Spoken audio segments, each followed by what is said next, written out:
The night is black. An American soldier in a foxhole on the northern coast of the island grips his rifle tighter. He hears it first, low, distant, growing, a sound unlike anything he has trained for. Thousands of voices rising together, like a wave. Tenoheika Banzai. Long live the Emperor. The voices grow louder. Then come the feet, the thunder of boots and bare feet, and dying men who have already decided they will not see morning. More than 4,000 Japanese soldiers are coming. Some carry rifles. Some carry spears improvised from bamboo. Some are walking wounded, hobbling forward on crutches. They come regardless. They come because their commanding general, Yoshitsugu Saito, has told them to die with honor. Their ammunition is nearly exhausted. Their food is gone. Their navy has been shattered. There is nothing left but the charge. And into that screaming darkness, the American soldier raises his M1 Garand. What happens next will define a pattern that repeated itself across the Pacific for 3 brutal years, a pattern that turned one of the most terrifying tactical maneuvers in military history into something closer to organized mass death. The story of why Banzai charges failed is not simply a story of courage against fanaticism. It is a story about technology, about the cold mathematics of firepower, and about one remarkable weapon designed by a quiet Canadian-born engineer in Springfield, Massachusetts. A weapon that fundamentally, permanently, and decisively outclassed what the Japanese soldier carried into battle. This is the story of the M1 Garand versus the bolt-action Arisaka, and it is a story that changed the Pacific War. If you want more stories like this, the real history, the weapons, the men, the moments that decided the outcome of the Second World War, subscribe to this channel. Hit the bell. Every week we go deep. To understand why the M1 Garand was so devastating to Japanese tactics, you first have to understand the world in which both rifles were born. By the 1930s, the bolt-action rifle had reigned as the standard infantry weapon for half a century. The idea was simple and proven. A soldier loads a cartridge, works a bolt to chamber the next round after firing, aims, fires again. Accurate, reliable, mechanically simple. Every major military on Earth used one. The British had their Lee Enfield. The Germans had the Karabiner 98K. The Japanese had the Arisaka. And the Americans had the Springfield M1903. A fine rifle as bolt actions went. But someone in Springfield, Massachusetts had been quietly working on something different.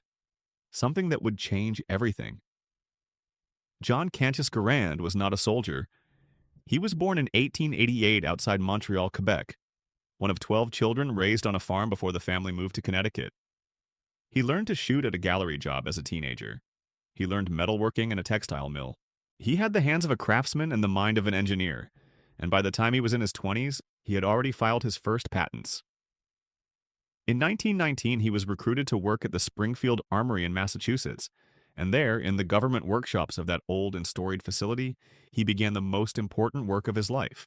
Garand's mission was to give the American infantrymen something no other army in the world possessed as a standard-issue weapon, a semi-automatic rifle. A rifle that would load itself after every shot. A rifle where the only thing a soldier had to do between rounds was pull the trigger. It sounds simple, it was not. Decades of firearms engineering had failed to produce a semi-automatic military rifle that was reliable enough, durable enough, and manufacturable at scale. Garand went through design after design, test after test. By 1932, after 13 years of work, he had something. A gas-operated semi-automatic rifle chambered for the 30U6 Springfield cartridge, fed by an 8-round on-block clip that locked into the internal magazine. When the last round was fired, the clip ejected automatically and the bolt locked open, ready for a fresh load. It was officially designated the U.S. rifle caliber .30 M1. The Army adopted it in 1936. By 1941, most American frontline units were being equipped with it. By 1944, nearly every soldier and Marine in the Pacific carried one. In a trained soldier's hands, the M1 Garand could fire 40 to 50 accurate rounds per minute at targets 300 yards away. A bolt-action shooter, working as fast as humanly possible, could manage perhaps 15 aimed shots per minute, and only the best trained riflemen could sustain that for long.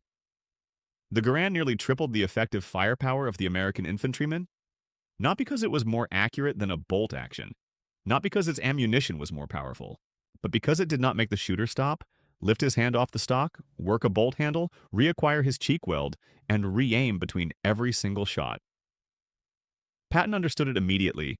General George Patton, the most aggressive American commander of the war, called the M1 Garand the greatest battle implement ever devised. He was not given to understatement, but in this case, military historians largely agree with him. John Garand himself transferred all rights to his invention to the United States government. He received no royalties. He never became rich.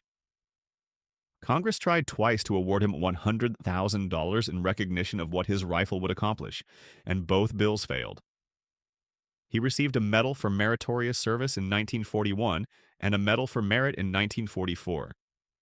When he retired from Springfield Armory in 1953, he left quietly, a modest man who had given his country something priceless and asked for nothing in return. Now travel across the Pacific. Travel to Japan, where a very different decision had been made. Japan's standard infantry rifle in World War II was the Arisaka, specifically the Type 99, adopted in 1939 and chambered for the 7.7mm Arisaka cartridge.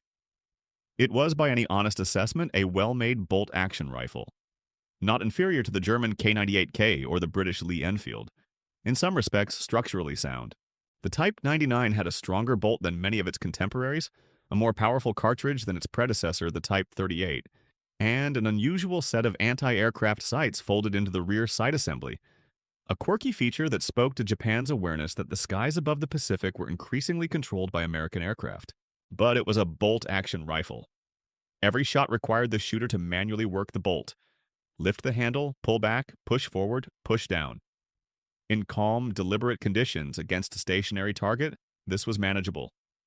In the chaos of a Banzai charge at close range with men rushing forward from multiple directions in the darkness, it was a catastrophic disadvantage. Japan had known this. As early as the 1930s, Japanese military planners had recognized the potential value of a semi-automatic service rifle. They had conducted tests. They had looked at foreign designs. They had experimented. But the calculus of wartime economics had defeated them. Japan was already at war in China. Retooling factories for a new rifle design while simultaneously fighting a continental land war was not practical.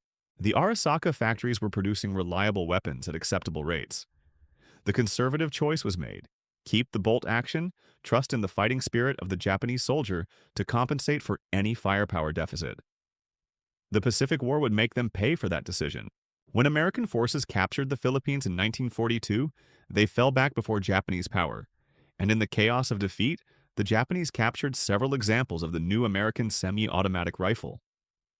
Engineers and ordnance experts studied these captured M1 Garands carefully. They test-fired them. They measured them.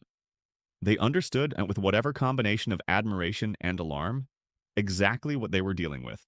By 1944, as American forces drove inexorably closer to the Japanese home islands, the Imperial Navy launched a desperate project to reverse engineer the Garand. Working at the Yokosuka Naval Arsenal, Japanese engineers produced what became known as the Type 4 rifle, a semi-automatic based on Garand's design, modified to accept a 10-round internal magazine fed by two 5-round stripper clips. By most accounts, it was a credible engineering achievement, produced under extraordinarily difficult conditions with increasingly scarce materials. It was too late. Approximately 250 part sets were completed, perhaps 100 rifles fully assembled. Japan surrendered in August 1945. The Type 4 rifle never reached the battlefield. The Japanese soldier went to war and to his death with the bolt-action Arisaka in his hands, and faced an enemy who could shoot back 3 times as fast. The word Banzai simply means 10,000 years, a wish for long life used as a celebratory shout in Japanese culture. Tenno Heika Banzai, 10,000 years to His Majesty the Emperor, was a battle cry, an expression of loyalty, a declaration that the soldier advancing was prepared to give his life for something larger than himself. The tactic itself, that a massed infantry assault, bayonets fixed, charging directly at enemy positions, was not new. It traced its roots to the Russo-Japanese War of 1904 to 1905, where Japanese forces had successfully overrun Russian defensive positions at Port Arthur and Mukden with shock assaults. Against bolt-action defenders, a concentrated human wave could close the distance before the defenders had time to cycle enough rounds to stop it. In China through the 1930s, these assault tactics continued to work. Not because they were tactically elegant, but because Chinese forces were often outgunned, poorly organized, and unable to generate the sustained volume of defensive fire necessary to halt a determined charge. Japanese commanders drew confident lessons. The fighting spirit of the imperial soldier, they believed, could overcome material disadvantage. Those lessons were catastrophically wrong in the Pacific. The first major Banzai charge against American forces came at Guadalcanal on August 21, 1942, the Battle of the Tanaru. Colonel Kiyonao Ichiki led approximately 800 men in a direct assault against Marine positions defending Henderson Field, the critical airstrip that both sides desperately needed. The Japanese struck in the darkness before dawn, screaming and rushing across a sandbar at Alligator Creek toward the Marine lines. They were met with machine guns, artillery, and the rifles of American Marines. Most of the 800 men died. The Marines lost 44 killed and 71 wounded. Ichiki committed suicide. His regimental flag was captured. The ratio of Japanese to American dead was approximately 18-1. The pattern had been established. It would repeat itself with variations in scale and intensity, from Guadalcanal to Attu to Tarawa to Saipan to Peleliu to Iwo Jima to Okinawa. Why? Why did the Banzai charge, which had worked against bolt-action defenders in Asia, fail so catastrophically against American lines? The answer lies precisely in the firepower gap, and the M1 Garand sits at its center. Think about the mathematics of a defensive position. A Japanese Banzai charge typically advanced at a dead run, roughly 15 to 20 miles per hour for a determined, physically fit soldier. At 100 yards from a defensive line, that soldier is perhaps 15 to 20 seconds from closing to bayonet range. In 15 seconds, a defender armed with a bolt-action rifle could fire 3, maybe 4 aimed rounds if he was well trained, and remained calm under the terrifying psychological pressure of screaming men charging at his position. In that same 15 seconds, a defender armed with an M1 Garand could fire 8 aimed rounds, an entire clip, and have a fresh clip seated and be firing again before the charging soldier reached him.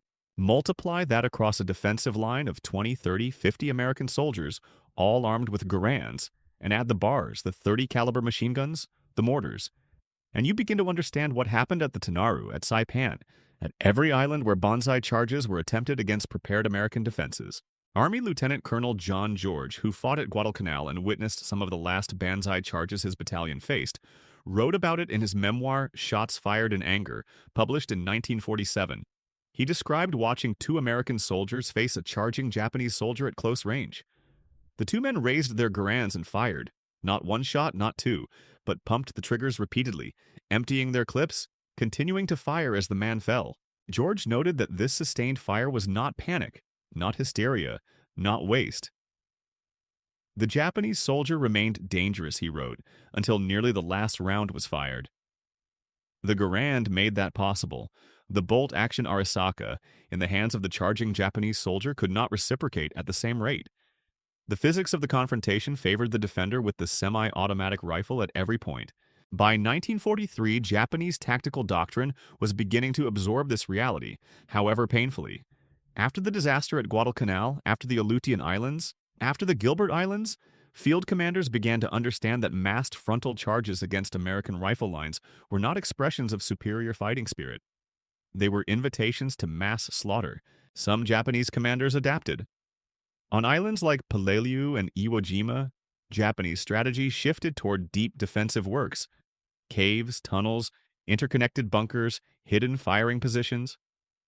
Rather than charging the Americans, the Japanese would make them pay for every yard of ground in brutal close-quarters fighting on terrain that negated American firepower superiority. These tactics, grimly effective as they were, extracted a terrible price from American forces and represented the Japanese military's attempt to work around the firepower advantage it could not match. But the Banzai charge did not disappear.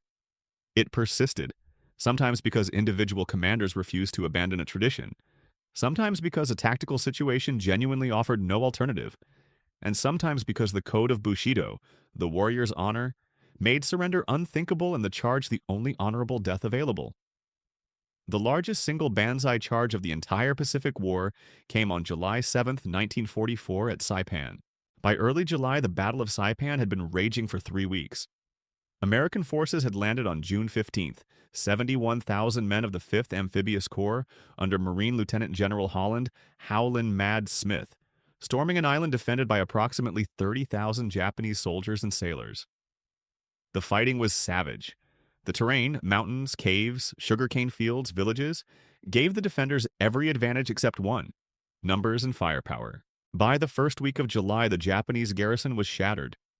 General Yoshitsugu Saito, the island commander, had been pushed to the northern tip of the island. His ammunition was nearly gone. His communication with Tokyo had been cut. On July 6th, he sent his final orders to the surviving men of the garrison and composed his death poem. "Whether we attack or whether we stay where we are," he wrote, "there is only death." He ordered the charge. At 4:45 in the morning on July 7th, with the darkness still absolute, more than 4,000 Japanese soldiers, including walking wounded using sticks and rifles as crutches, including sailors with no infantry training, including some men armed with nothing but bamboo spears, surged forward from a seam in the American lines and crashed into the 1st and 2nd Battalions of the Army's 105th Infantry Regiment. For 15 hours, the battle raged. The Japanese penetrated the American lines, not because the defenders' rifles were inadequate, but because no rifle, however superior, can stop 4,000 men charging across a front wide enough to find gaps in flanks and undefended positions. By the time the charge was broken, 4,000 Japanese soldiers were dead. The 105th Infantry Regiment had suffered close to 1,000 casualties, roughly 400 killed and more than 500 wounded. At the end of it, when the smoke cleared and the sound of screaming finally stopped, the landscape on the northern coast of Saipan looked, as one survivor described it, like a slaughterhouse. Among the Americans fighting that day was Captain Benjamin Salomon, a dentist serving as a medical officer attached to the 2nd Battalion. When Japanese soldiers overran his aid station, crawling under the canvas walls, firing at wounded men on litters, Salomon did not run. He threw patients to the rear, manned a .30 caliber water-cooled machine gun himself, and held the perimeter alone while his staff evacuated the wounded. When his body was found, he had been shot and bayoneted dozens of times. Surrounding his machine gun position were 98 dead Japanese soldiers. He was awarded the Medal of Honor posthumously, a recognition delayed for decades by bureaucratic obstacles, finally approved in 2002. The courage on both sides of that charge was real. The outcome was never in doubt. General Saito had known it.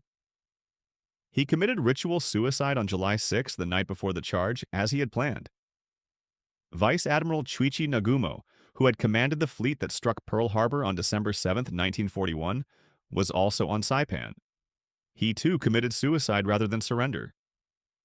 The loss of Saipan forced Japan's government to announce publicly, for the first time, that the war was not going well. Prime Minister Tojo's cabinet fell. The inner defense perimeter had been breached. The American B-29s operating from Saipan would reach the Japanese home islands. And 4,000 men with bolt-action rifles had charged into a wall of semi-automatic fire and died for it. There is a question worth asking, and honest historians have grappled with it.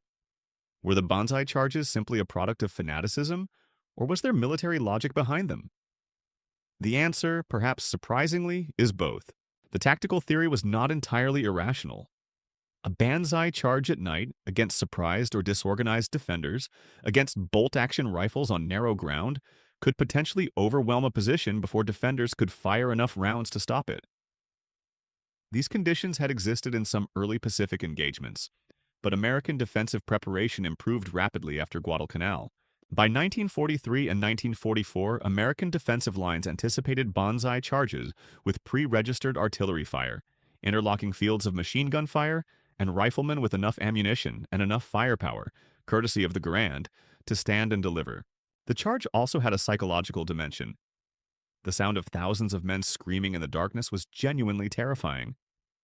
Veterans testified to the dread of hearing Japanese officers in the distance, firing up their men with sake, listening to the chanting grow louder in the hours before dawn.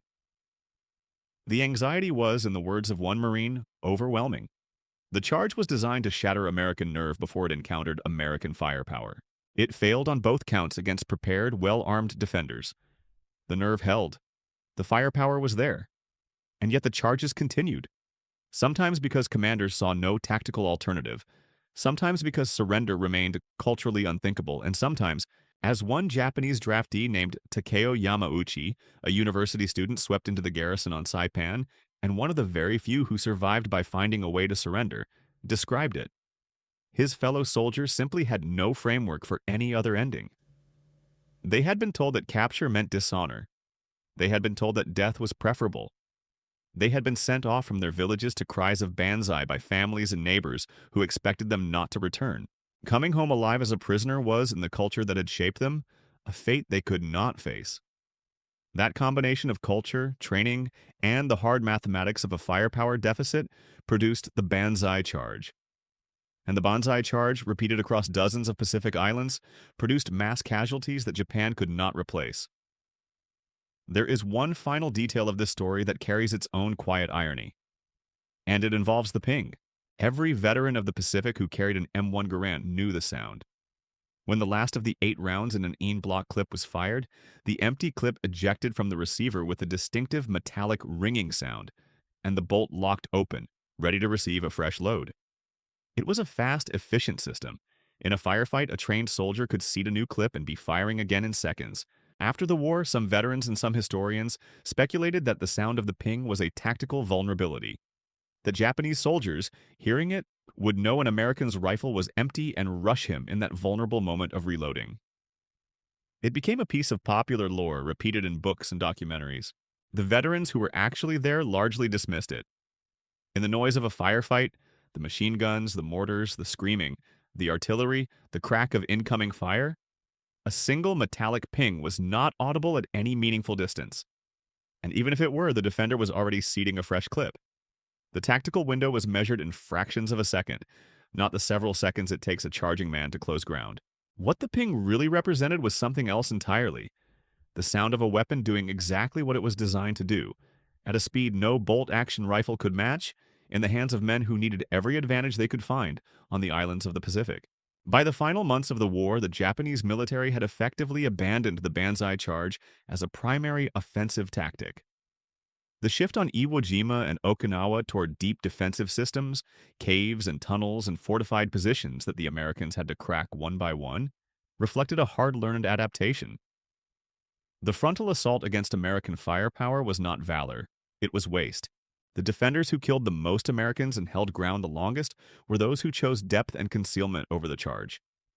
But the Banzai charge as an institution never fully disappeared. It persisted at Okinawa, at Iwo Jima, in smaller engagements across the dying periphery of the Japanese Empire.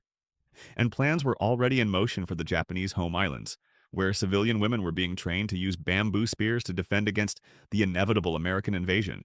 Every projection for the cost of Operation Downfall, the planned invasion of Japan, suggested American casualties in the hundreds of thousands and Japanese casualties in the millions.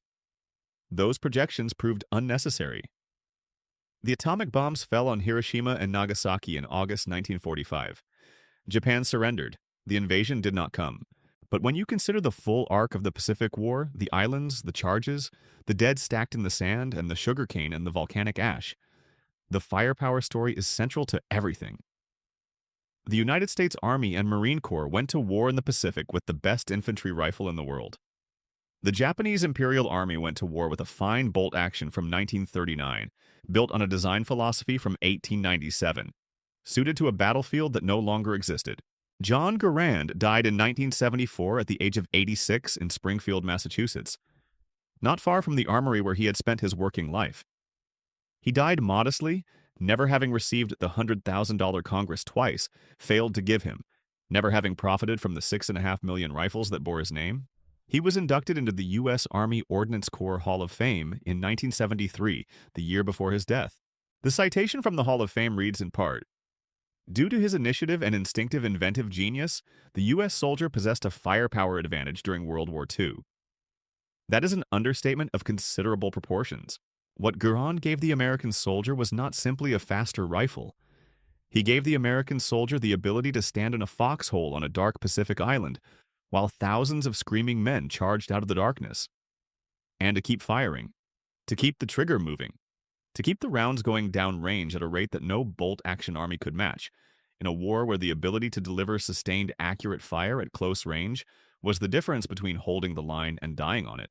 The Banzai charge did not fail because American soldiers were braver than Japanese soldiers. Bravery existed in extraordinary measure on both sides of the Pacific War, in the Medal of Honor recipients defending aid stations, and in the men who charged knowing they would not survive. The charge failed because it was a 19th century tactic designed for a 19th century battlefield, carried out against a 20th century weapon that no tactical doctrine, no spiritual preparation, and no measure of individual courage could overcome. The M1 Garand did not win the Pacific War by itself. It was one piece of an overwhelming industrial and logistical machine that outproduced and outsupplied the Japanese Empire at every level. But on the ground, in the darkness, in the moment when thousands of voices rose to a single terrible cry, that semi-automatic rifle feeding from an 8-round clip that ejected with a ping was the decisive difference between a breakthrough and a massacre.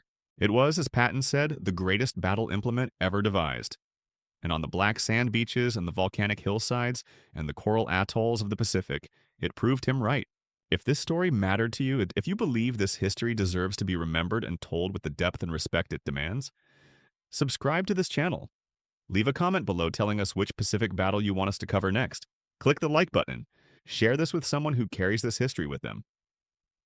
These were real men. This was real history, and it deserves to be remembered.